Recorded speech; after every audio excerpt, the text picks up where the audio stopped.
What's up, everybody? Welcome back to the Matt Report, special edition. As you can see from the top of this header, if all things go well, I'm using new software. So you should see a graphic above my head. It should say Matt Report Special. You should see my guest, which is actually this way, if I'm pointing the right way on the camera, Troy Dean. Everybody knows his beautiful, beautiful face all the way from Australia. And what do we talk about here? Well, we talk about what people are doing in and around the WordPress space. People who are building businesses using WordPress, with WordPress, around WordPress. It's mattreport.com/subscribe to stay connected. We are season 5. We are just getting to the halfway point. In fact, at the day that this is recorded, the first episode of the halfway point of season 5 is out. Season 5B with my 2 co-hosts that ran the show without me. Troy, you've actually got some co-hosts now running the show without you. It's a wonderful thing. It's a wonderful thing to have other people creating and producing content for a podcast. It adds a lot of sort of depth for our listeners. So make sure you check that out. It's all about software as a service. So if you're running or plan on running a software as a service business, check out Season 5B. Troy, welcome to the program, sir. Hey, man. Thanks for having me. I appreciate it. A man of many talents, acting, voice acting. He's in a band, right? And then he's got all these other businesses. Troy, it's been a while since you've been on the airwaves. So for folks who don't know who you are you and what do you do? Sure. So most notably founder of WP Elevation, which is a business community coaching program for WordPress consultants. And also Rockstar Empires, which is our new venture where we teach creative entrepreneurs how to productize their services and leverage the internet to grow their business. And at the moment, we've got to focus on helping those creative entrepreneurs create and sell online courses, which is something that we've done pretty well in our business. So now we're teaching others how to do the same. I mean, it's tremendous stuff to see where you've gone with WP Elevation. You and I just actually recorded an episode regarding mental health for your audience. And man, I remember speaking of sort of mental health and competition and, oh man, look at what that guy's doing. I remember just like seeing you launch a membership and I'm like, I guess I'll try that too, damn it. And what a joke that was. I shouldn't say it was a joke. I made some great relationships and a lot of people sort of connected to my membership platform, but it didn't last. It is a hurdle to run a membership site, and that we'll talk about today. Yeah. Where do you spend most of your time though? Is it the Rockstar Empires? Is it WP Elevation? And how do you just balance the two? It's a really good question. I spend most of my time, the first part of this year, so January, February, March this year, I spent most of my time in Rockstar Empires. And now I'm back spending most of my time on WP Elevation and really doubling down and refocusing our efforts on WP Elevation for a number of reasons. One, WP Elevation is an existing business. It's a proven model. We have a great audience. We're really trying to scale that. We've got just over 700 members in the program as of now. We're aiming to get to 1,000 by the end of June. We've got some really cool stuff coming down the pipeline, and it requires a lot of attention because it's a very high touch business. Even though it's an online leveraged coaching program, it's still very high touch. Rockstar Empires is the long game for me. And I'm in no rush, which is a beautiful thing, man, because, I used to be in a major rush, and we'll talk more about this and how it plays in your mental health. But I used to be in a major rush, and I'm just not in any rush anymore. I'm definitely playing the long game. And Rockstar Empires, the value proposition there is Rockstar Empires is for small business owners what WP Elevation is for WordPress consultants. So, you and I have both done client services for clients building WordPress websites, and we know the challenges on both sides of that transaction. A lot of people say web developers aren't very good with clients. Maybe that's true, but here's another thing: clients aren't very good with web developers either, right? So I love the internet, Matt. I mean, you know this. The internet has changed my life. The internet saved my life, really. Right. I mean, I know that's a big, bold statement, but I mean, I'm incredibly unemployable. I kind of bottomed out in my mid-20s I really was not having a good time. And the internet really, really gave me connections with people and allowed me to be myself and express myself and to do the creative projects that I wanted to do. And so I'm so passionate about how the internet can help small business owners. And I'm really passionate about small business too, because small business for me, I think, is a great expression of yourself. It really allows you to express yourself and be yourself. And I think every small business is an extension and a manifestation of its owners.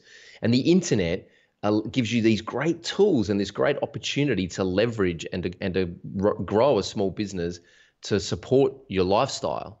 And I just see so I see opportunity everywhere I go. Every time I walk into a small business, I'm like, man, do you know, like if you let me loose here for a month and gave me an internet connection, I could transform this place, right? Right. And small business owners don't have the time to sort of figure it out. So what happens is they go to a web developer with a half-baked idea. We've been spending the last 4 years trying to help those web developers have better conversations with the clients.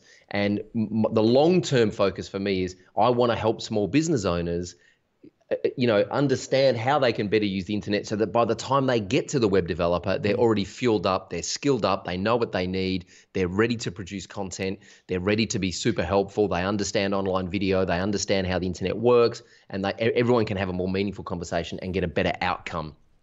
And so Rockstar Empires is the long game for us, and it's bubbling away nicely, it's growing organically. What I've learned, though, is that if you take your eye off the ball for too long, like if I took my eye off WP Elevation for too long without having the right people in the right seats to really run that business, then you end up with kind of two half-baked pies in the oven rather than one really good one, Right. There's so let's just talk about that strategy of going slow. And this might be just a sort of coincidence that you're taking it slow, or maybe it's just the inevitable when you're trying to balance a few things at once. But I have a little sort of hobby website. It's called swipe.blog. And all it is some of the absolute shitty internet marketing copy that I copy from Facebook ads, right? Make $78,000 with this $5 Facebook ad, like all of these like whacked out things. And I just use this as like a little sort of, release to copy this stuff and put it on this site. I hope none of mine have made it on there. None of yours have made it there, right? I mean, you're not promising these massive, pots of gold at the end of the rainbow. We have this conversation all the time. It's like, we're waiting for a Facebook ad. We're waiting for like an infant. Like, I'm 10 months old and I just made $8 million in 3 seconds. Look at me drive this Ferrari. Right. So is the slow game sort of to combat that? So you're not, because it's a super competitive space. I mean, at least the stuff that I see. So is that a way to say like, okay, look, we can take our time with this. We don't have to overpromise. We don't have to get a Lambo and take a picture in front of it. Is that half of a strategy to that, to a degree? Not really. I mean, look, maybe subconsciously, part of it is, my friend Nick, who I interviewed on my podcast recently, is just a real, he's just got an incredible brain for business, right? He said to me, he deliberately does the opposite of what everyone else is doing. Right. And I've heard this a lot. Dan Kennedy kind of drummed this into me when I was a GKIC Inner Circle member, and I used to get, his newsletters on CD every month, and I'd listen to them in the car. And he was like, if you want the same results as everyone else, then do what everyone else is doing. Mm-hmm. If you want different results, then do something different. So maybe subconsciously, I feel like we're overwhelmed with that horseshit on the internet where everyone's promising you can make $1 million in 3 seconds by spending no money and just buy this $5 ebook, right? I think everyone's overwhelmed by that stuff. But the other thing for me, part of it is managing my own anxiety. Like, if I get too wound up about things, I do get anxious and I start to freak out and I get overwhelmed. But also, what I've learned as I've matured, Matt, is what's the rush? Right. Like, what are you going to do when you get there? Right. Do you know what I mean? Right. Like, so you've got all the money, you've had the great party, you've driven the fancy cars and you've been to the fancy nightclubs and you've had the models and you've had the cigars and you've, taken the gold medal on the winner's podium. Then what? Right. What do you do then? Like, what's the point? And so one of the things, that I've realized is that my attention has shifted from my attention has shifted to really sort of questioning, what does it all mean? And that's reflected in, you can always sort of see where I'm at by having a look what book I'm reading on my bedside table. And at the moment, I'm reading Man's Search for Meaning by Viktor Frankl, which is a pretty intense book. And I mean, this is a guy that survived the Holocaust and is one of the great thought-leading psychologists and psychotherapists of our time. He died at the age of 92. It's a fantastic book of hope from a Holocaust survivor, is just incredible in itself. And so one of the things that I've been exploring is, the meaning of life, really. And the meaning of life is not to make money, because if you gave me a shit ton of money, I would probably get out of bed and come to this office and do what I do anyway. Right. Because I enjoy impacting people's lives. I enjoy helping people. And when I go to WordCamp US last year in Philadelphia, and Chris and Amber Hines come up to me after my talk and thank me for everything we've done, because Chris has been able to quit his full-time job and stay at home and work with his wife and kids full-time in the business, and he gets to spend time with his family because of what he learn't in our program and what he learned in our podcast, then, that makes it all worthwhile. So what's the rush? Right. You know what I mean? Like everyone's in such a rush, and it's like the hare and the tortoise, the classic tale of the hare and the tortoise. Do you feel, before you mentioned that the internet has sort of saved you, or maybe even turn the ship around for you, do you think it's, no matter what you did, like let's say, you walked away from both businesses and, I don't know, went to something else, totally different. Is the whole sort of sense of broadcasting on the internet and podcasting and doing video and stuff like that, is that the creativeness that you like nowadays?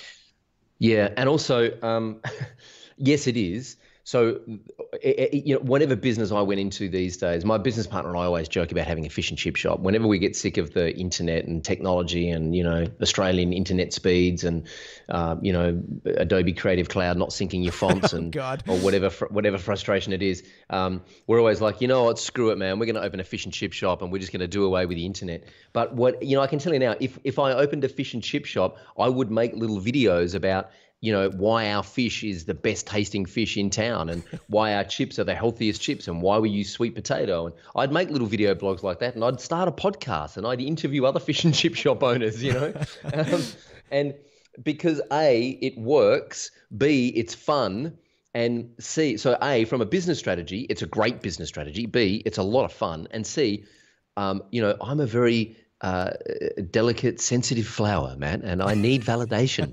And making videos and putting out podcasts on the internet is like instant validation. I can publish something and within a few minutes we get comments and I'm like, yes, someone loves me. So, that's another reason I do it, because it's just an amazing way to stay connected and it's great for your professional network, dude. I mean, the amount of people that I have a relationship with these days as opposed to 4 years ago. And that's a direct result of running a podcast. Yeah, absolutely. Just a side note, if I ever walked away from my businesses, I'd fancy myself to be a landscaper. That's what I really cut grass, spread some mulch. Yeah. I just want to do God's work, but I would record, I would record all of it and do the same thing. It's funny. I was doing, in the local area, I've been doing a lot more sort of talking to people about getting into podcasts, doing a podcast and how it can affect their business. And I kid you not, there's I don't know if the Rotarian, do you have the Rotarian group in Australia? Yeah. So I spoke to a local Rotarian group, a fairly good size, probably about 60 or 70 people in this chapter. And I presented on podcasting to them. I said, okay, so how many people here, before I started, how many people here listen to podcasts? And like 4 people raised their hands. And I was like, oh God. So all right, how many of you actually want to start a podcast? Nobody raised their hands, right? How many of you think this can actually change your business? Nobody raised your hands. But then I ask things like, how many of you are real estate agents, right? How many of you are staging homes or doing construction, right? All of these things with copious amounts of like video and content opportunity, and like half the room, right? People are all in sales and insurance and real estate. It's like, wow, this market is ripe for people like you. I bring that up because there's a local politician, and it's voting. It's going to be voting in September or October, and for the new mayor. And somebody contacted me and they say, hey, look, we need to start a podcast because we don't want anybody else to own that space. Like, we don't want anybody else to own that space. And that's like an aha moment for me, right? Like, yes, that's correct. That's what it's about, right? And when you're competing in the local space, this is a great separator. Yeah, 100%. And that was sort of just a sort of a vomit there, but it's just amazing how many people and opportunity some people are missing for this stuff.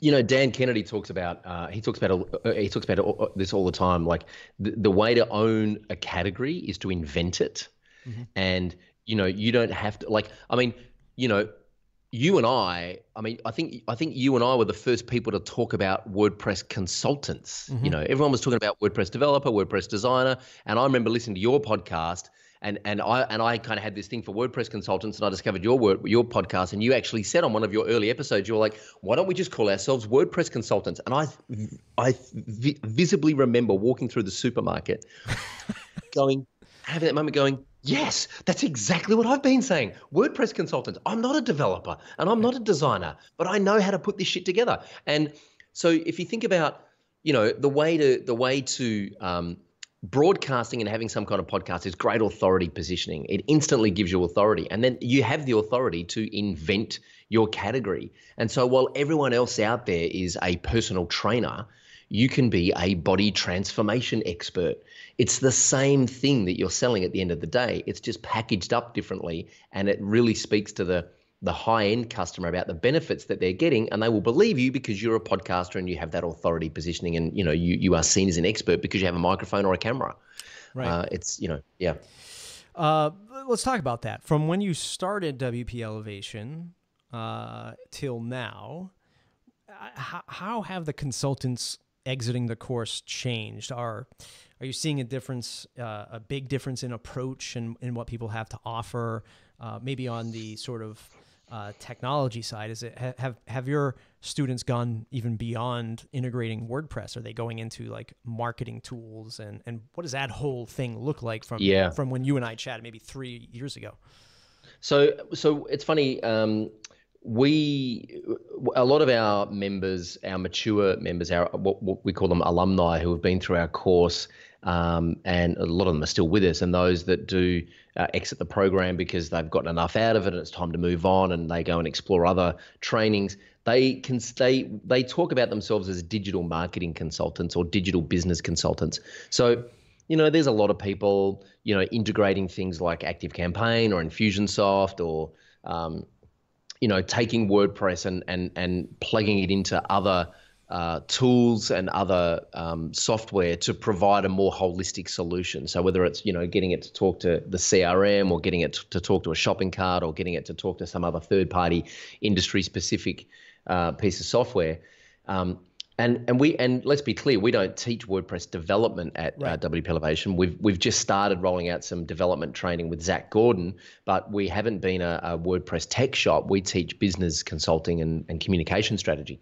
So as I said, now we are starting to roll out some more development training, but that's really for our members' staff, so that one of our members can go to a client and say, hey, this is what we can promise, and know that their team can deliver using best practices from what Zach's teaching in our development track. But I think what our alumni experience more than anything is just a mindset shift and a boost in confidence. A lot of people come into, and you would have seen this, a lot of people come into WP Elevation and they're undercharging because WordPress is free, it's open source, there's so many free plugins available, and there's a real mindset around, you know, I can't charge any more than $500 for a website because, you know, it's only cost me like $37.50 in plugins and $3.50 in that ebook I bought to learn how to make $1 million. So, you know, how do I charge more than $500? And so we take them through a process of just, you know, forgetting about the tools and the technology and actually repositioning them as someone who's providing a solution. So that, you know, I reckon 80% of what we talk about ends up being mindset, because once that's right, everything else kind of falls into place. And again, just to draw parallels between that business and Rockstar's, is that the same sort of approach? Like, does that help you manage both, where like maybe your syllabus or your structure is the same, and that helps you sort of cope with two at the same time? So WP Elevation has a very clear curriculum, and and the difference is, so WP Elevation looks at, if you were a member of WP Elevation, our curriculum is based on your client's journey through your business, which is kind of a novel approach, because instead of getting all meta and internal and kind of reflecting on your business, we look at your client's journey through your business, and we try and position you so that you provide your client with an amazing, delightful experience. Sure. Rockstar Empires is still very heavy on mindset, because a lot of what we teach at Rockstar Empires is taking you as a podiatrist, for example. I'll use podiatrist as an example. We've got a podiatrist who's looking at packaging up his podiatry clinic and licensing it to franchisees. And so he's going to be making a course to teach other franchisees how to run his clinic, essentially. And he's you got to reposition yourself just as from, a podiatrist to the podiatrist, the rockstar podiatrist. You are the architect, the realtor, the landscape gardener, the podiatrist that every other person in that vertical wants to learn from, because you've got some success, you've got some runs on the board, you're speaking at conferences, you're publishing videos on YouTube, you've got a podcast. It's all that positioning stuff that positions you as the rockstar. And then we have a very specific curriculum that walks you through how to create a course. We have a turnkey solution. Because we create so many courses internally, we had to put together a system that makes it possible for Mike, our coach in the UK, and Christina in the US, and Kath here in Sydney to produce their own courses in a consistent fashion. So we put that turnkey system together, and then that's the turnkey system that we now teach over at Rockstar Empires, so that the graphic designer can teach other graphic designers how to run a graphic design business, or can teach the DIY crowd how to design their own, brochures, because they can't afford to hire the graphic designer to do it themselves. And if you're teaching the DIY crowd how to do what it is you do, it's great positioning, because you obviously know what you're talking about, because you're teaching others how to do it. Sure. Is that so? That same structure, and this question is, how do you scale a team for a company like this? Were you able to sort of just use your own framework and promote people from within the community as quote unquote employees? Yeah, that's exactly what we did. So first off, we knew, we got to like 400 members or something, and I was freaking out, going, I just, and it was me, I was the coach, and I was handling all the questions, and I was like, this is ridiculous, I can't do this on my own. Christina Romero in the States had kind of had very quickly become like literally the poster girl. Like, her photo and testimonial is on our banners that we take to conferences. So she literally became the poster girl for WP Elevation. Stay-at-home mom, 3 kids under the age of 6, ended up doing over 50K a year just in recurring through website care plans, and then was kind of like, picking and choosing the projects she wanted to work on, and was working like 15 hours a week. Right. And I was like, this is amazing. This is exactly why this program exists, because, I want to empower people to do this. So I reached out to her and said, and she was already kind of doing the job as a coach. She was directing traffic in our Facebook group, answering questions, doing all that kind of stuff, running her own webinars, teaching people how she set up her care plans. I was like, you know what? I think I should just start paying you, because you're kind of doing the job of a coach. And then the conversation was, well, we need someone in the UK and Europe, because those poor guys have got to sit up until 11 o'clock every night to listen to our coaching calls because of the time zones. So then we reached out to Mike, who had been to our mastermind in Thailand. We reached out to him and said, hey, dude, he had some runs on the board. He'd been through the program. He'd knocked it out of the park. Again, he was really active in the Facebook group and kind of doing the job anyway. And then Kath in Sydney was the other obvious choice for us. And so it was like, all right, let's get you guys in those time zones, running coaching calls, presenting your own courses, running webinars, directing traffic in the Facebook group. Let's put you on a monthly retainer and see what happens. And they were accepted really well by our community. In addition to that, we have 6 mentors who kind of work for us kind of on a volunteer basis, where they get some additional benefits from our program. They get some private kind of coaching from us. They get some additional access to us, and they just sort of, again, just really directing traffic when the newbies come into the program and they're like, where do I find that proposal template? And they're, telling them where to go on the members' website to find stuff. And those mentors, again, are there just to sort of help with the volume of queries, and also whenever we run live events, they come to our live events and they help facilitate our live events. So we are big on promoting from within the community, because it's important. And in fact, Ray, who is our new operations manager, who is standing here next to me in the office, he is a WP Elevation graduate and a Rockstar Empires graduate. And so he'd been through both programs, and again was just kind of, hanging around the studio, helping me set up the live stream software and flicking me all these things all the time, saying you should try this, you should do this, and coming into the office and going, hey dude, when you sent that email last night, there was this spelling error. And eventually I was like, you know what, I think we should employ you. Yeah. And it took us about 4 months to get there. We were kind of back and forth for a while, but for it became obvious to me who the team was because they just appeared in front of me, literally. And also it became obvious that I needed a team because I was, facing a meltdown and a burnout, and you can't do it all on your own, man. And it's really it's a tricky dance to sort of let go of the reins, let go of control, watch other people make mistakes and go, that's okay, I'm okay with that. That's how we're all going to learn. And to also realize that this started as an idea in my head, but it's now become way bigger than me, and I don't want to control it. I don't want to own it. In fact, I'm looking forward to the day that I log in to the WP Elevation members website and I don't recognize the content because it's all taught by other people, and I'm just like an advisor to the company. That's right. Really ultimately where I would like to end up. Yeah. No, it's, I mean, for even just that sprint of being able to hire these, handful of people to help you out with this stuff is still leaps and bounds a huge, win for many businesses that can't get there because one, they don't want to give up that seat, right? They want the control. They don't want somebody else to represent them, maybe because they're afraid or maybe because they just don't know how to.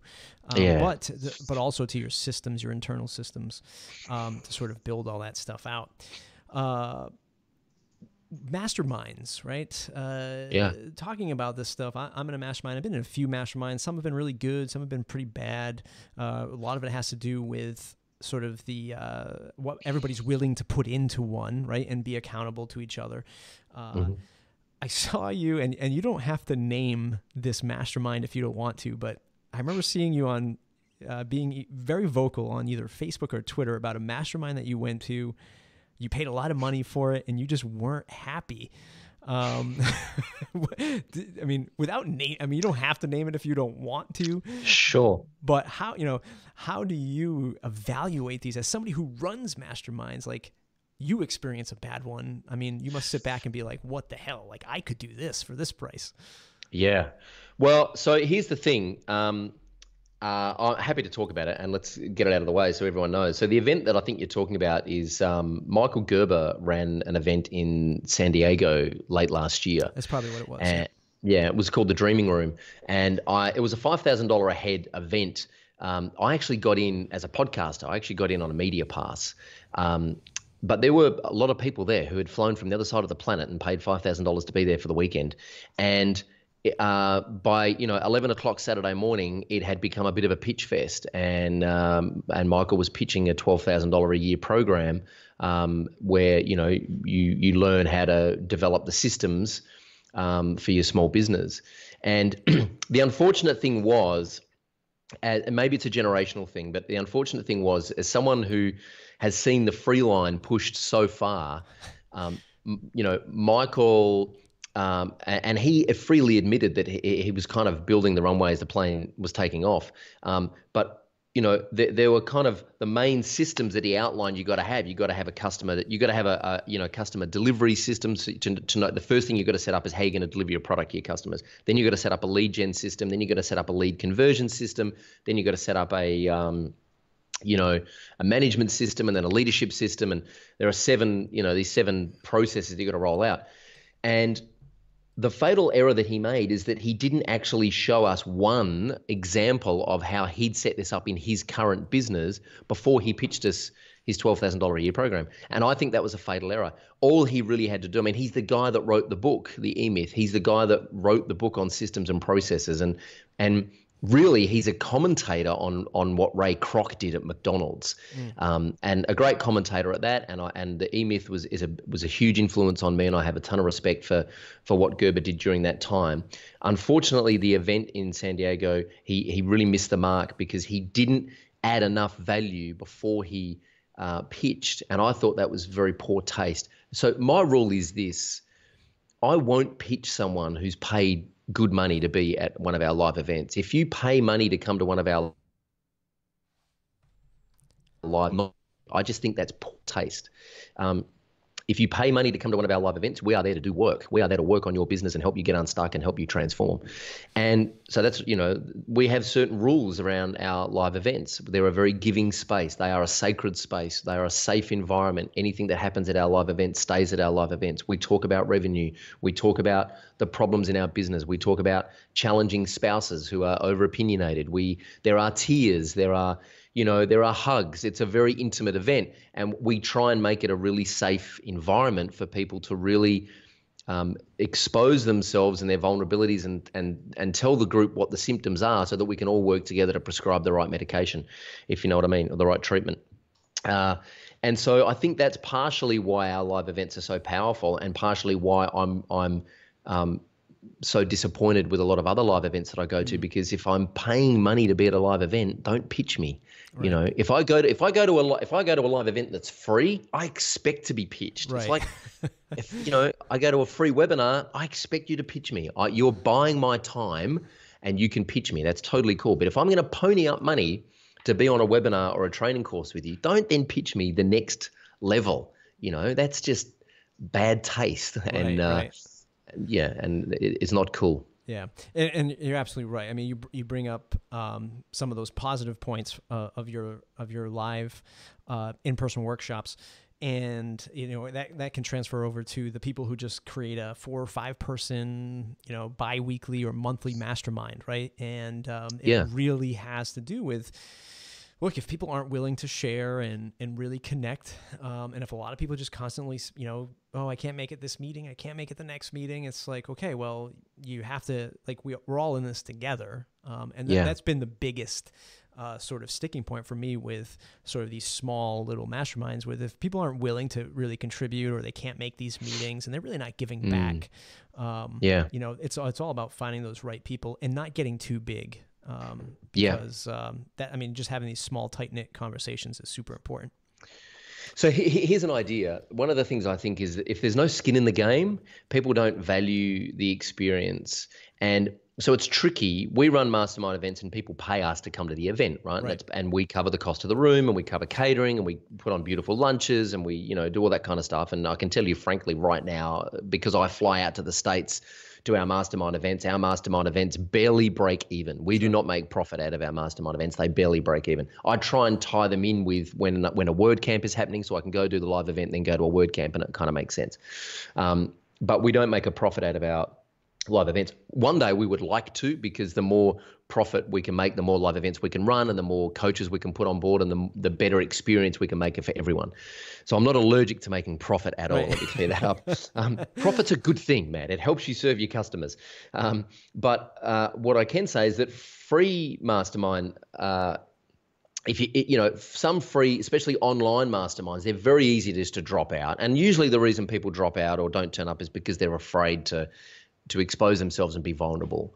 So one idea is just to make it a very nominal amount and say, look, if you want to be part of this mastermind, it's going to be, it's going to be a couple of $100 a month, and all of that money is going to a charity that we're going to nominate, Thank You Water, or Educating, women in Africa, or whatever the charity is. And that way there's some skin in the game from the entrepreneur. They're like, well, I don't want to waste that $200, even though it's going to a good cause. I want to get my money's worth. And so they're more inclined to turn up and to contribute.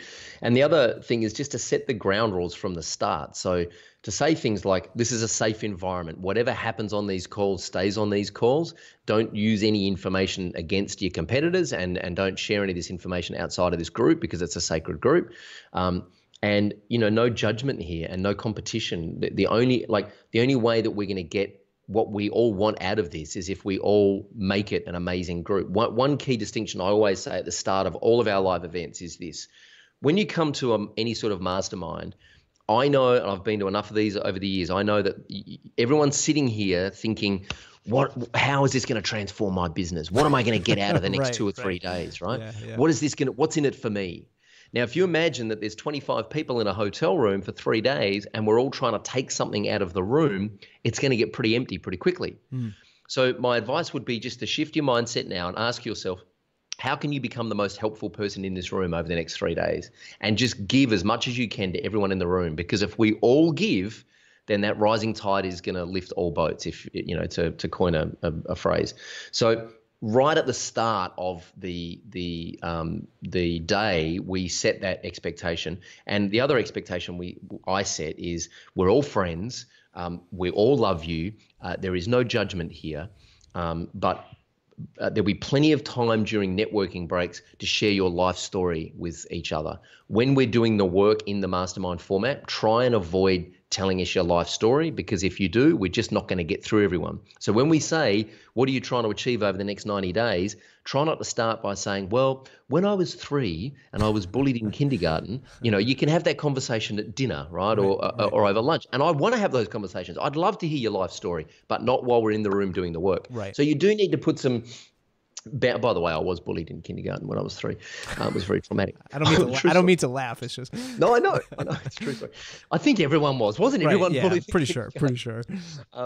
So just putting some boundaries in place and all it is, it's not about having rules. It's about getting the best outcome for all the participants, you know. And if you don't put those boundaries in place, then it's like, you know, it's like herding cats.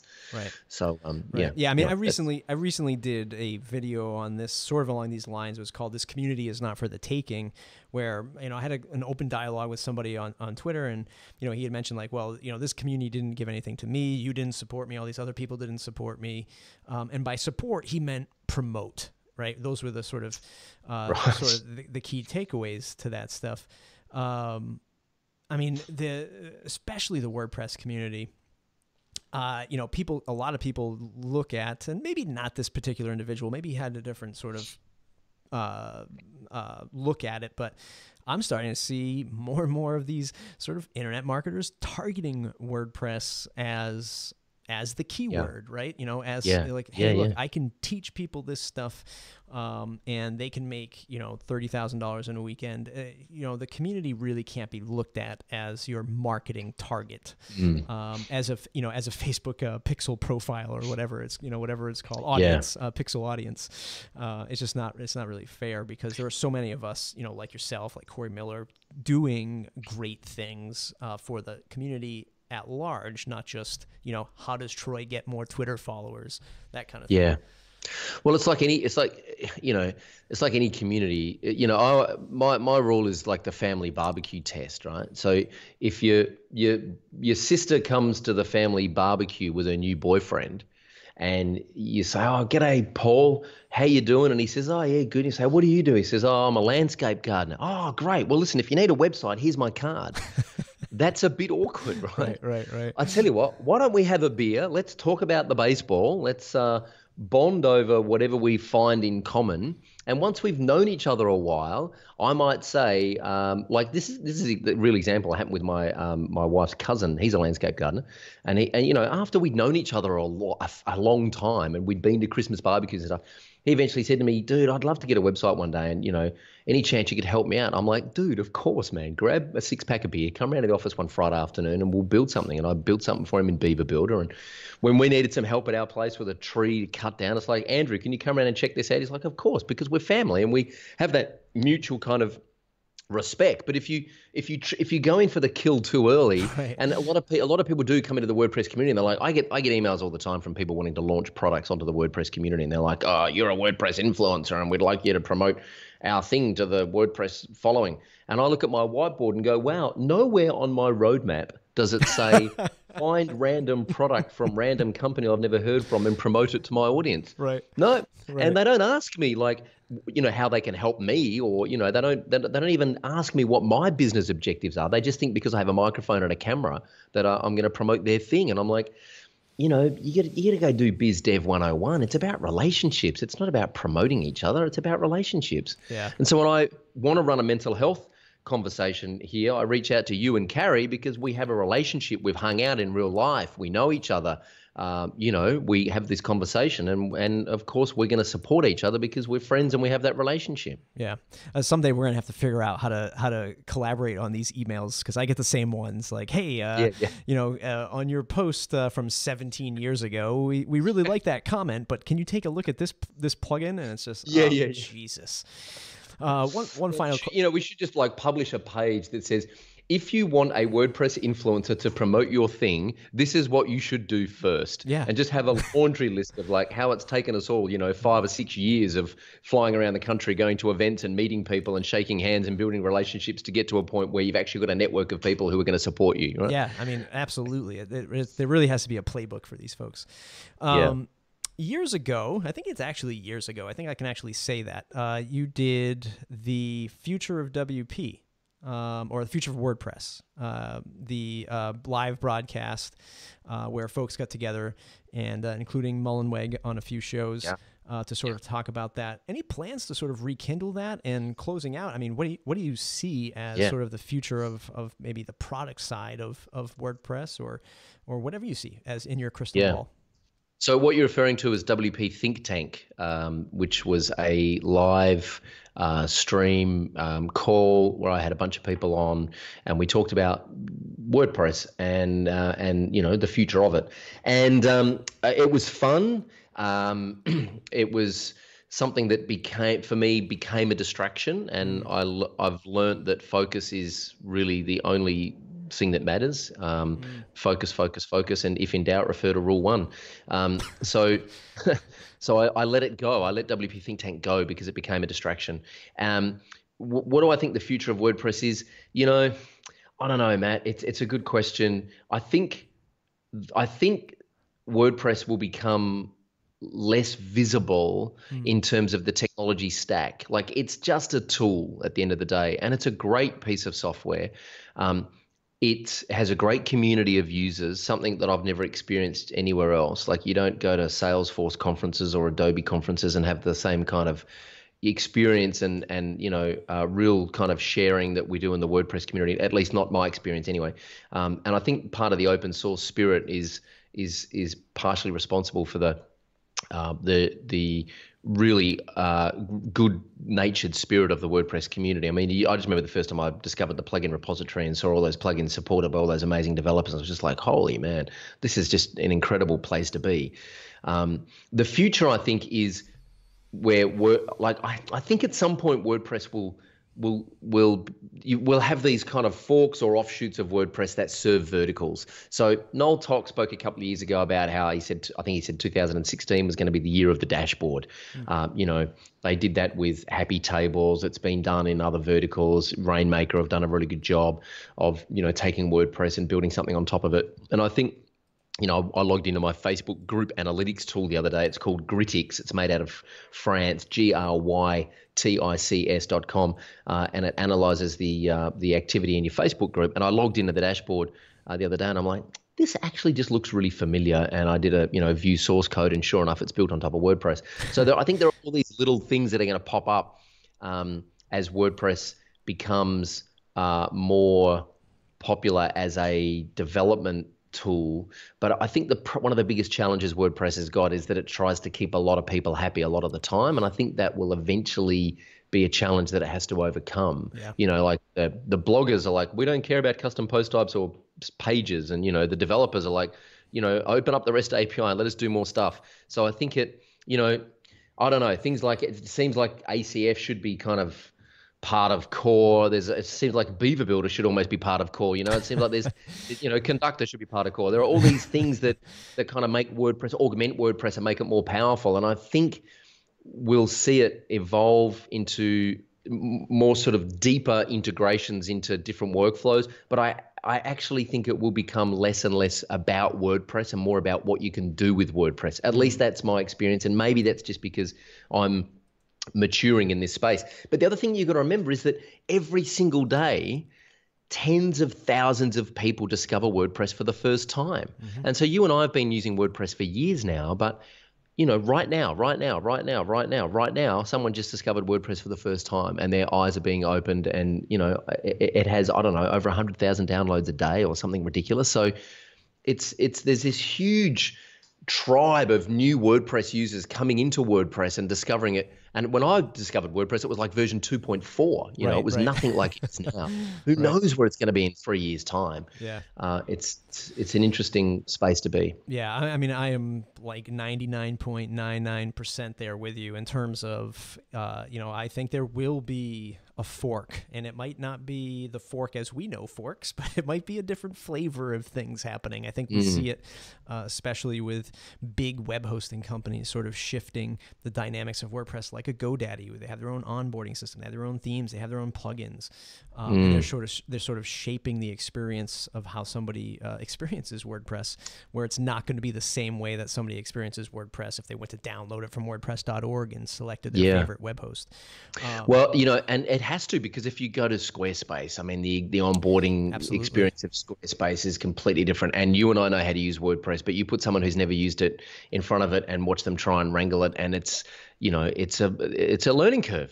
Absolutely. Yeah, no. And I think that's going to be the major direction it goes in. And I really think that I hate the word interesting, but it's going to get interesting in terms of where WordPress goes.